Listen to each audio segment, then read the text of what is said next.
Okay, so what I do is I look at the rating, I look and see if there's any type of anti-fog technology or if there's a pin lock, and then I see what the cost of replacement visors are. So right now, I'm gonna go ahead and pick medium.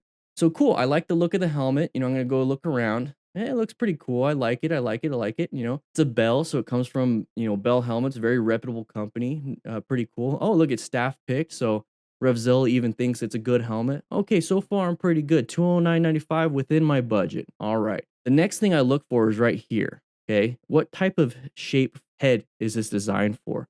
Now there's intermediate oval, round oval, long oval. Three different kinds of heads. Now I have an intermediate oval. Most Americans, most people in the United States have intermediate oval.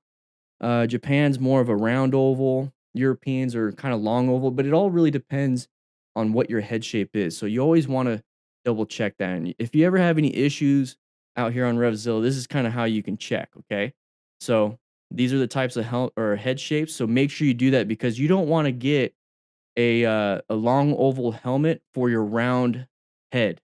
Okay, because you're gonna have pressure on the sides of your crown, and then also if you are a long oval or an intermediate oval, you don't want to get a round shaped helmet because you're gonna have a lot of pressure on the front of your head, and that's not good. It's gonna give you a lot of headaches when you're riding.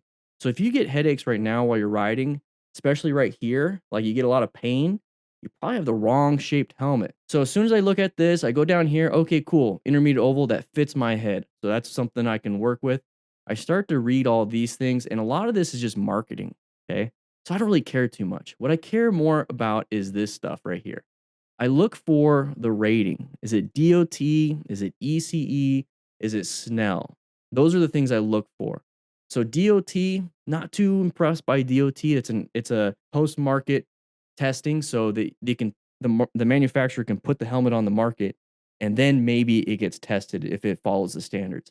ECE before it even goes on the market has to be tested. Snell is a post market sometimes.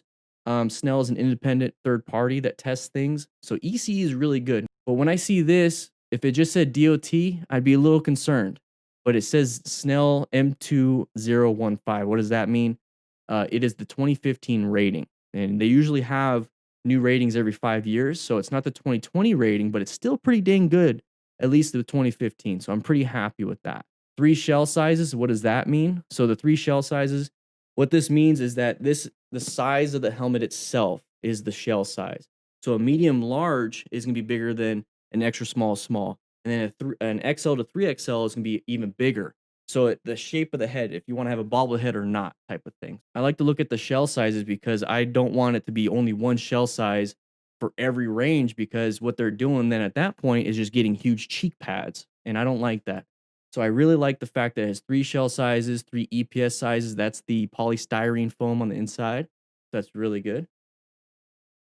Panovision shield. Now that sounds an awful lot like marketing, but when I've actually tested out, it means you have really good peripheral vision. So it's really good on that. Eyewear compatible. So if you are having to deal with eyewear, it's very important to look and see if a lot of these things are. Now, a lot of helmets nowadays are eyewear compatible. What that means is that there's little slits in the foam where your eyeglasses can go into, so they're not getting pushed into the side of your head.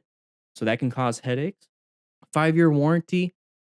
That's typical. Now you want to replace your helmet every 5 years anyways. Chin curtains are really good to prevent airflow getting up top. Double D-ring closure. That's the typical retention system that they have, for motorcycle helmets. It's that D-ring.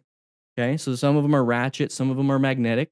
Okay, so far pretty good. I like it. It's within my budget. It's Snell rated. It's fitting my head shape. It does have it doesn't say anything about a pin lock system. So the pin lock is like a double pane window that's going to help from fogging. So that's one of my big issues on this one's because I don't want it to fog up.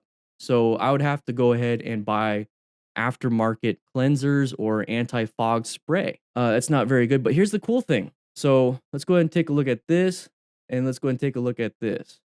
So this is the face shield replacement. So I always look at that because I always buy an extra face shield just in case. And I want to know how much it's going to cost, the added cost to it. So light smoke, dark smoke, you have all these cool things in here. So typically anything for nighttime you want clear, or I don't know about, no, not gold iridium. iridium. You want yellow. It looks like they don't have yellow. So anything at nighttime you want clear.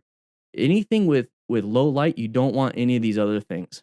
These other things, maybe the blue would work, but these other things will reduce some of your vision. So be very careful with that.